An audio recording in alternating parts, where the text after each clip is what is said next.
సింద్బాద్ 7వ సముద్రయానం. ఇక నేను సముద్రయానాలు చేయదలచలేదు. నాకు వయసు పైపడుతున్నది. ఇంటి పట్టున ఉండాలనిపిస్తున్నది తప్ప ఏళ్ల తరబడి దేశం కాని దేశాలలో ఉండటానికి మనసు ఇష్టపడటం లేదు. ఒక జన్మకి పడదగినన్ని కష్టాలు పడ్డాను. ఇక చాలు. బాగ్దాద్ నగరంలో నాకంటే ధనికుడు లేడు. ఖలీఫా నన్ను అప్పుడప్పుడు పిలిపించి నా అనుభవాలు వింటుండేవాడు. ఒకనాడు ఇలాగే హారూన్ అల్ రషీద్ నన్ను పిలిపించాడు. నేను నా సముద్రయానాల కథలు చెప్పటానికి సిద్ధమవుతుండగా ఆయన నాతో, సింద్బాద్, ఆ ఇథియోపియా రాజుకు నేను సమాధానం రాశాను. ఆయనకు కొన్ని కానుకలు కూడా సిద్ధం చేశాను. వీటిని నీవే ఆయనకు చేర్చాలి. అక్కడికి దారి నీకు తెలిసినట్టు మరొకరికి తెలీదు. అదీకాక నిన్ను మళ్లీ చూసి ఆయన చాలా సంతోషిస్తాడు కూడా. నువ్వు ఇవాళే ప్రయాణం కావలసి ఉంటుంది. మన జవాబు కోసం ఆ రాజును వేచి ఉంచటం భావ్యం కాదు అన్నాడు. నాకు కళ్ళు మసకలైనట్టయింది. కంగారులో పడిపోయాను. కానీ ఖలీఫాకు కోపం వచ్చిపోతుందని నా భావాలను అణిచిపెట్టుకుని ప్రయాణానికి సిద్ధంగా ఉన్నానని చెప్పాను. ఆయన నాకు దారిబత్తెం కింద 10,000 దీనారాలు ఇచ్చాడు. తాను స్వయంగా ఇథియోపియా రాజుకు రాసిన జాబు, ఆయనకు అందజేయవలసిన బహుమానాలు నా పరం చేశాడు. వీటిలో ఒక ఎర్ర ముఖమల్ పరుపు, మరి 2 వేరే రంగుల మెత్తలు, 100 తానుల సిల్కు, తెల్ల కురువింద రత్నాలతో మలచిన ఒక కూజ, మేలైన అరబ్బీ గుర్రాలు ఉన్నాయి. ఏమాత్రమూ ఇష్టం లేకుండానే నేను బాగ్దాద్ నుంచి బయలుదేరి బస్రా వెళ్ళి అక్కడ ఒక నౌక పట్టుకున్నాను. 2 మాసాల పాటు సముద్రయానం చేసి ఇథియోపియా రాజుండే దీవి చేరాను. ఖలీఫా ఇచ్చిన జాబు, బహుమతులు ఆయనకు అందచేశాను. ఆ రాజు ఖలీఫా ఔదార్యాన్ని ఎంతగానో మెచ్చుకుని నన్ను చాలా కాలం అక్కడే ఉండిపోమ్మని నిర్బంధించాడు. నేను కొద్ది రోజులు మాత్రమే ఉండి తర్వాత ఆయన వద్ద సెలవు పుచ్చుకుని ఆయన మళ్లీ ఇచ్చిన బహుమానాలతో మళ్లీ నౌకలో ఎక్కి బస్రాకు బయలుదేరాను. గాలి అనుకూలంగా ఉండటం చేత తిరుగు ప్రయాణం సుఖంగా సాగింది. దారిలో సీస్ దీవిలో వర్తకులు క్రయ విక్రయాలు చేశారు. ఆ దీవిని వదిలిన వారం రోజుల అనంతరం ఒకనాడు పెద్ద వాన సాగింది. మా సరుకుల బేళ్లు తడిసిపోతాయని వాటిపై కాన్వాస్ కప్పి ప్రయాణికులం అందరం అల్లాను స్మరించాం. ఈ లోపల సరంగు తెరచాప స్తంభం ఎక్కి చాలాసేపు అన్ని వైపులా పరీక్షించి చూశాడు. ఆయన కిందకి దిగి వచ్చేసరికి ఆయన ముఖం పాలిపోయి ఉంది. ఆయన మాకేసి నిర్జీవంగా చూసి నిశ్శబ్దంగా గడ్డం పీక్కోసాగాడు.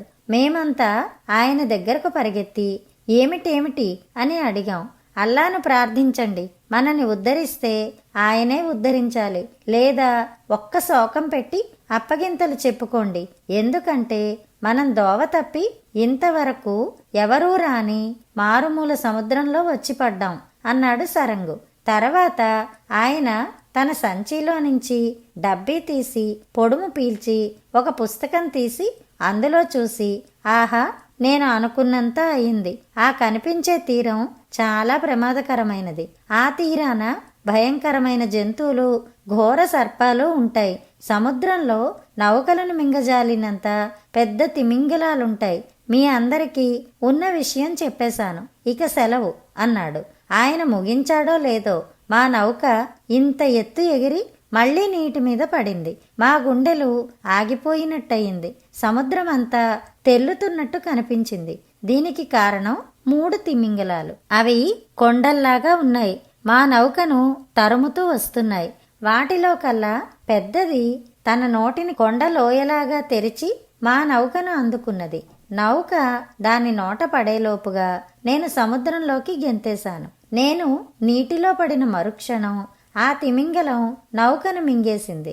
ఆ తర్వాత 3 తిమింగలాలు నీటిలో మునిగి తమ దారిన తాము వెళ్లిపోయాయి. ఆ తిమింగలం నౌకను కొరికినప్పుడు బయటపడిన ఒక చెక్క మీదకి ఎగబాకి సముద్రంలో చాలాసేపు అటు ఇటు కొట్టుకుని చివరకు ఒక లంక మీదకి వచ్చి పడ్డాను. ఆ లంకలో ఫలవృక్షాలున్నాయి. వేగంగా ప్రవహించే ఒక నది కూడా కనిపించింది. ప్రయాణానికి ఈ నదిని ఉపయోగించుకుందాం అనుకున్నాను. ఎందుచేతనంటే రత్నాల దీవి నుంచి నన్ను రక్షించినది నదే. ఈ నది నన్ను రక్షిస్తే సరే, లేకపోతే ఇంతటితో నా కష్టాలన్నీ ఈడేరుతాయి. ఇదే ఆఖరి ప్రయాణం అవుతుంది. ఇలా అనుకుని కొన్ని పళ్ళు కోసుకు తిని ఒక చెట్టు కొమ్మలు పోగు చేసి తెప్ప తయారు చేసుకున్నాను. అది అసలైన అగరచందనం చెట్టు అని నాకు అప్పట్లో తెలియదు. కొమ్మలను కలిపి కట్టడానికి తాళ్లైనా లేవు. బలమైన లతలు తెంపుకొచ్చి వాటితో తెప్ప తయారు చేశాను. దానిమీద పళ్ళు పోగు చేసుకున్నాను. నేను తెప్ప మీదకి ఎక్కి ఒడ్డు నుంచి తోసానో లేదో అది బాణంలాగా ప్రవాహాన పడి పరిగెత్తసాగింది. ఆ వేగానికి నేను తల తిరిగి పళ్ళకుప్ప మీద పడిపోయాను. కొంత దూరం వెళ్లేసరికి నాకు ఎడతెగని పెద్ద హోరు వినిపించసాగింది. నది నురుగులు కక్కుతూ ప్రవహిస్తున్నది. దాని వేగం చెప్పతరం కాదు. ముందుకు చూస్తే కొంత దూరాన నది అకస్మాత్తుగా అయిపోయినట్టు కనపడింది. అక్కడ ఒక పెద్ద జలపాతం ఉన్నట్టు, నాకు వినబడే హోరు దానిదే అయినట్టు, నా తెప్ప శరవేగంతో ఆ జలపాతాన్ని సమీపిస్తున్నట్టు వెంటనే నేను గ్రహించగలిగాను. నాకు ఆయువు మూడింది. జలపాతం వెంట పడేటప్పుడు నా శరీరం చితికిపోవటం కళ్ళారా చూడటానికి మనసొప్పక తెప్పను గట్టిగా వాటేసుకుని కళ్ళు మూసుకుని పడుకున్నాను. ఆఖరి క్షణంలో నా మనసు భగవంతుడి మీద లగ్నమై ఉంది. నా తెప్ప జలపాతం అంచుకు వచ్చి ఒరిగింది కూడాను. ఆ సమయంలో ఆకస్మికంగా అది కదలడం మానేసి అలాగే ఉండిపోయింది. నేను విస్మయంతో కళ్ళు తెరిచి చూద్దును కదా, ఒక పెద్ద వలలో నేను నా తెప్ప చిక్కి ఉన్నాం. దాన్ని మా మీదకి విసిరిన వాళ్ళు ఒడ్డున ఉన్నారు. వాళ్ళు వలను లాక్కుని నన్ను నా తెప్పను ఒడ్డుకు చేర్చారు. నేను కొన ప్రాణంతో చలికి వణుకుతూ ఒడ్డున పడుకుని ఉన్నాను. తెల్లటి గడ్డం గల ఒక వృద్ధుడు నన్ను దయగా పలకరించి నా మీద వెచ్చని బట్టలు కప్పాడు. ఆయన నా శరీరం అంతా మర్దన చేశాడు. ఆయన చేసిన ఉపచర్యలతో నాకు మళ్ళీ కాస్త బలం వచ్చింది. నేను లేచి కూర్చున్నాను. కాని నా నోట మాట రాకుండా ఉంది. ముసలాడు నన్ను పట్టుకుని స్నానశాలకు నడిపించుకుపోయి అక్కడ చక్కగా స్నానం చేయించాడు. నా వంటికి సుగంధ తైలాలు మర్దన చేయించాడు. తర్వాత నన్ను తన ఇంటికి తీసుకుపోయాడు. ఇంటి వాళ్ళంతా నన్ను ఎంతో స్నేహభావంతో చూశారు. కూర్చోవటానికి మంచి ఆసనం ఇచ్చి తృప్తిగా భోజనం పెట్టారు. తరువాత ఆ గృహస్థు నాకొక గది చూపి నాకేమైనా కావలిస్తే చూడటానికి కొందరు బానిసలను ఉంచి తన పని మీద తాను వెళ్ళాడు. ఈ విధంగా 3 రోజులు గడిచాయి. నన్ను ముసలివాడు గాని ఇతరులు గాని ఒక్క ప్రశ్న కూడా అడగలేదు. ఈ 3 రోజులలోనూ నేను మళ్ళీ ఎప్పటి మనిషినయ్యాను. 4వ రోజున వృద్ధుడు నా దగ్గరికి వచ్చి, మీకు ఏ లోపము కలగటం లేదు కదా, అల్లా అనుగ్రహం వల్ల నేనా సమయానికి అక్కడ ఉండి మిమ్మల్ని ఆపద నుంచి కాపాడగలిగాను. ఇంతకు మీరెవరు, ఎక్కడి నుండి వస్తున్నారు అన్నాడు. నేను ఆయనకు కృతజ్ఞతాభివందనాలు తెలుపుకుని నా కథ యావత్తూ చెప్పాను. నేను వర్తకుండని, చాలాసార్లు సముద్రయానాలు చేశానని చెప్పాను. ఆయన ఒక గంట సేపు నేను చెప్పిందంతా విని, అయితే నా మాట విని మీ సరుకు వెంటనే అమ్మేయండి, ఎందుకంటే అది చాలా మేలు రకమైనది, ఇక్కడ దానికి మంచి గిరాకీ కూడా ఉంటుంది అన్నాడు. ఈ మాటలు విని నేను నిర్ఘాంతపోయాను. ఆయన ఏ విషయం మాట్లాడుతున్నది నాకు తెలియలేదు. ఎందుకంటే నేను కట్టుబట్టలతో వచ్చి పడ్డాను. నా వెంట సరుకేమీ లేదు. అయినా నేనా మాట వెంటనే పైకి అనేయక, అలాగే చూద్దాంలేండి అన్నాను. మళ్ళీ ఆలస్యం ఎందుకు, మనం ఇప్పుడే బజారుకు వెళ్ళి సరుకు అమ్మేద్దాం. మంచి ధర వస్తే సరే, లేకపోతే సరుకును నా గిడ్డంగి నుంచి కదిలించనే వద్దు అన్నాడాయన. మీ ఇష్టం బాబుగారు, నేను మీ చేతిలో వాణ్ణి. మీరెలా చేస్తే బాగుంటుందని తోస్తే అలాగే చేసేయండి, నాతో చెప్పవలసిన అవసరం కూడా లేదు అన్నాను లోపల ఆశ్చర్యపడుతూనే. తర్వాత ఇద్దరము కలిసి బజారుకు వెళ్ళాం. మేమక్కడికి వెళ్ళాక నా ఆశ్చర్యం చూసి తీరాలి. అక్కడ నా తెప్ప ఉన్నది. దాన్ని దళార్లు, వర్తకులు పరీక్షిస్తున్నారు. యా అల్లా, అద్భుతమైన చందనం, నేనెన్నడూ ఇంత మంచిది చూసి ఉండలేదు అనే మాటలు వినపడుతున్నాయి. నా సరుకు ఏమిటో నాకు తెలిసి వచ్చింది. నేను పైకి గుంబనగా ఉండిపోయాను. వృద్ధుడి అనుమతితో వేలంపాట ప్రారంభమైంది. మొదటి పిలుపు 1000 దీనారాలు. వృద్ధుడు 2000 అన్నాడు. ఇంకెవరో 3000 అన్నారు. పాట 10,000 దాకా పెరిగాక వేలం వేసేవాడు నాకేసి తిరిగి 10,000కు కొట్టేయమంటారా అని అడిగాడు. నేను వల్ల కాదన్నాను. అప్పుడు వృద్ధుడు నాకేసి తిరిగి, బాబు, ఇంతకంటే ధర పెగలదు. అసలే వ్యాపారం ఇప్పుడు అంతంత మాత్రంగా ఉంది.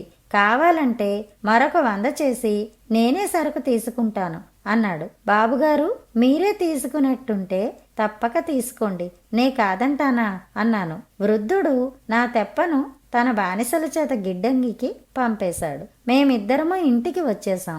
ఆయన నాకు 10,000 ఒక 100 దీనారాలు ఒక ఇనప పెట్టెలో పెట్టి ఇచ్చాడు. తరువాత మేమిద్దరము సరదాగా కబుర్లు చెప్పుకుంటూ భోజనం చేశాం. అప్పుడు వృద్ధుడు నాతో, బాబు, నాకు మగపిల్లలు లేరు, ఒకతే ఆడపిల్ల ఉంది. నా ఆస్తికంతకు అదే వారసురాలు. నాకు బోలెడంత వర్తకమే కాక ఈ ఊళ్ళో అనేక పదవులు కూడా ఉన్నాయి. నువ్వు నా కూతుర్ని వివాహం చేసుకున్నావంటే నా ఆస్తి, నా పదవులు నీకే దక్కుతాయి. నువ్వు సుఖంగా ఉండవచ్చు. ఏమంటావు?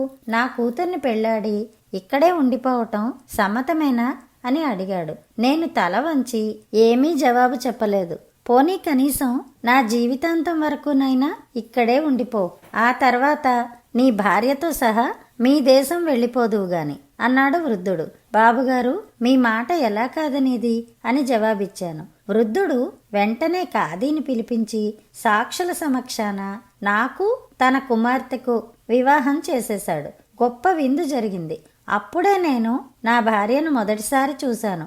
ఆమె చాలా ఆకర్షవంతమైనదే కాక ఆమె ఒంటిన 1,000 దీనారాల ఖరీదు చేసే నగలు, దుస్తులు ఉన్నాయి. మేమిద్దరము చాలా కాలం పాటు అన్యోన్యంగా కాపురం చేశాం. చివరకు నా మామగారు చనిపోయాడు. ఆయన ఉత్తరక్రియలు వైభవంగా జరిపాం.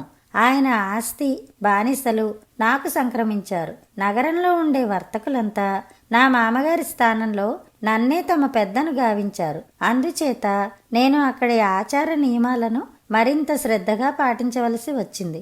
ఏటా వసంత ఋతువులో ఈ నగరంలో ఒక చిత్రమైన ఘటన జరుగుతుందని నాకు తెలియవచ్చింది. ఒకరోజల్లా ఇక్కడ పురుషులకు రెక్కలు ఏర్పడతాయట. వారు వాటి సహాయంతో ఆకాశంలోకి ఎగిరిపోయి అవి ఉన్నంత వరకు దిగిరారు. ఈ రెక్కలు స్త్రీలకు, పిల్లలకు మొలవవు. అందుచేత వారు మాత్రం నగరంలోనే ఉండిపోతారు. ఇది మొదట నా చెవులకు విడ్డూరంగా వినిపించింది. కానీ కాలక్రమాన పరిపాటి అయిపోయింది. అయితే కాలక్రమాన ఒకందుకు నేను విచారించసాగాను. ఈ నగరంలో ఏడాదికొకసారి రెక్కలు మొలవని మగవాణ్ణి నేనొక్కడ్నే. మిగిలిన మగవాళ్లంతా ఆకాశంలోకి ఎగిరిపోగా ఆడవాళ్లతో, పిల్లలతో పాటు నేను కూడా నగరంలో ఉండిపోయేవాణ్ణి. ఇది చూసి సిగ్గేసి రెక్కలు ఎలా వస్తాయని ఎందరినో అడిగాను. కానీ ఒక్కరూ చెప్పలేదు. వారికి చెప్పటం ఇష్టం లేదో లేక ఆ రహస్యం వారికే తెలీదో నాకు మాత్రం ఇదొక తీరని విచారం అయిపోయింది. ఆ నగరంలో ఒక వర్తకుడు ఉన్నాడు. అతను నాకు అనేక విధాల రుణపడి ఉన్నాడు. ఒకనాడు అతనితో నేను రహస్యంగా, ఏమోయ్, ఈసారి నువ్వు ఎగిరేటప్పుడు నేను నిన్ను వాటేసుకుంటాను. నన్ను కూడా పైకి తీసుకుపో. ఇన్ని సముద్రయానాలు చేశాను గాని గాలి ప్రయాణం ఎన్నడూ చెయ్యలేదు. నాకు ఈ ఉపకారం నువ్వు చేసి తీరాలి అన్నాను. మొదట అతను ఒప్పుకోలేదు. కాని కొంత ఉబ్బేసినాక సరేనన్నాడు. నేను పరమానందంతో ఈ సంగతి నా భార్యకు చెప్పి అతను ఎగిరిపోయేటప్పుడు అతన్ని నడుము వాటేసుకున్నాను. ఇద్దరము గాలిలోకి ఎగిరాం. మేము సూటిగా ఆకాశంలోకి వెళ్ళిపోయాం. కొంతసేపు అయ్యాక నాకు స్వర్గం సమీపంలో ఉన్నట్టు, అక్కడి గంధర్వగానం వినిపించినట్టు తోచింది. నేను వెంటనే, అల్లా, ఏమి నీ మహిమ అన్నాను. ఈ మాటలు నా నోట వచ్చాయో లేదో మరుక్షణమే నన్ను పైకి తీసుకుపోయిన వర్తకుడు నాతో సహా రాయి పడ్డట్టు కింద పడసాగాడు. మేమిద్దరము కింద పడి చితికిపోతామని నాకు భయం వేసింది. కాని అదృష్టవశాత్తు మేమొక కొండ శిఖరాన దిగాం. రెక్కలు గలవాడు నాకేసి ఒక విషపు చూపు చూసి నన్నక్కడే వదిలేసి తాను ఎటో ఎగిరిపోయాడు. నేను విచారంగా ఒక రాయి మీద కూచుని నిజంగా నాది ఎటువంటి జన్మ! ఒక ఆపద గడిచి గడవకుండానే మరొకటి ఎదురవుతున్నది అనుకున్నాను. ఈ చిక్కులో నుంచి బయటపడే మార్గం ఏమిటా అని నేను ఆలోచిస్తూ ఉన్నంతలో ఇద్దరు అపురూప సౌందర్యం గల కుర్రాళ్ళు నా కేసి వచ్చారు. వారిద్దరి చేతిలోనూ బంగారు బెత్తాలున్నాయి. నేను ఆత్రంగా లేచి వారికి ఎదురు వెళ్ళి, నాయనలారా, మిమ్మల్ని అల్లా కాపాడతాడు. ఎవరు మీరు? ఇక్కడ ఏం చేస్తున్నారు అన్నాను. వారిలో ఒకడు తన బంగారు బెత్తం నా చేతికిచ్చి ఒకవైపు వేలు చూపి తర్వాత రెండో వాడితో చెయ్యి కలిపి ఎటో వెళ్ళిపోయాడు. వారు వెళ్ళగానే నేను వారిలో ఒకడు చూపిన వైపు నడవసాగాను. ఒక రాయి మలుపు తిరిగేసరికి నాకొక పెద్ద సర్పం కనిపించింది. అది ఒక మనిషిని అప్పుడే రొమ్ము దాకా మింగేసింది. ఆ మనిషి నన్ను చూసి, రక్షించండి బాబు, రక్షించండి అని అరిచాడు. నేను వెనకగా వెళ్ళి ఆ సర్పం మెడ మీద బంగారు బెత్తంతో గురిగా ఒక్క దెబ్బ కొట్టేసరికి ఆ సర్పం చచ్చింది. తర్వాత దాని నోటి నుంచి ఆ మనిషిని బయటికి లాగేశాను. తీరా పరికించి చూస్తే ఆ మనిషి నన్ను ఆకాశంలోకి ఎత్తుకుపోయినవాడే. వాడితో, ఏం బాబు, స్నేహితుడి పట్ల అలాగేనా ప్రవర్తించవలసింది అన్నాను. అయ్యా, నా ప్రాణం కాపాడారు, మీకు ఎంతో కృతజ్ఞుణ్ణి. కానీ ముందుగా మీకొక సంగతి చెప్పాలి. నేను ఆకాశం నుంచి కింద పడిపోవటానికి కారణం మీరు స్మరించిన పేరే. ఆ పేరు మేమెవరమూ స్మరించాం. అది చెవిన పడితే మా శక్తులు కాస్త పోతాయి అన్నాడా మనిషి. ఆ సంగతి నేను ఎరగను. నీకు పుణ్యం ఉంటుంది, నన్ను ఇల్లు చేర్చు, నేనా పేరు ఉచ్చరించనులే అన్నాను. నన్నతను వీపును ఎక్కించుకుని క్షణంలో మా మిద్దె మీద చేర్చాడు. నా భార్య నన్ను మళ్ళీ చూసి చాలా సంతోషించింది. మనం ఈ మనుషుల మధ్య ఉండడం మంచిది కాదు, వీళ్ళంతా పిశాచగణాలకు పుట్టినవాళ్ళు అన్నది. అల్లా పేరు కూడా వినలేకపోవడం బట్టి ఆమె అన్నది నిజమేనని గ్రహించి, అయితే మరి మీ నాన్న కూడా వీళ్లతోటి వాడేగా అన్నాను. మా నాన్న వీళ్లలో వాడు కాడు. వీళ్ల ఆచారాలెప్పుడూ ఆయన పాటించలేదు. వీళ్లు చేసే పనులేవీ చెయ్యలేదు. ఆయన పోయాడు గనక మనం ఈ దిక్కుమాలిన ఊళ్ళో ఇక కాపురం ఉండనవసరం లేదు. ఇల్లు వాకిలి తెగనమ్ముకుని వెళ్ళిపోదాం అని నా భార్య అన్నది. ఉన్న ఆస్తి అంతా వీలైనంత హెచ్చు ధరలకు అమ్మేసి పుష్కలంగా డబ్బు చేసుకుని బాగ్దాద్ వెళ్ళి అక్కడ మా ఇంట నా బంధువుల మధ్య ఉండాలని నా భార్య కోరిక. ఆ ప్రకారమే నేను నా వ్యాపార దక్షత యావత్తు వినియోగించి మా మామ సంపాదించిన ఆస్తి యావత్తు ఎంతో లాభానికి అమ్మి ఆ సొమ్ముతో ఒక ఓడ, కొంత వ్యాపార సరుకు కొన్నాను. ఆ ఓడలో నేను నా భార్య ఎక్కి దారి వెంబడి క్రయ విక్రయాలు చేసి లాభాలు సంపాదిస్తూ కాలక్రమాన బస్రా చేరాం. అక్కడి నుంచి బాగ్దాద్ వెళ్ళాం.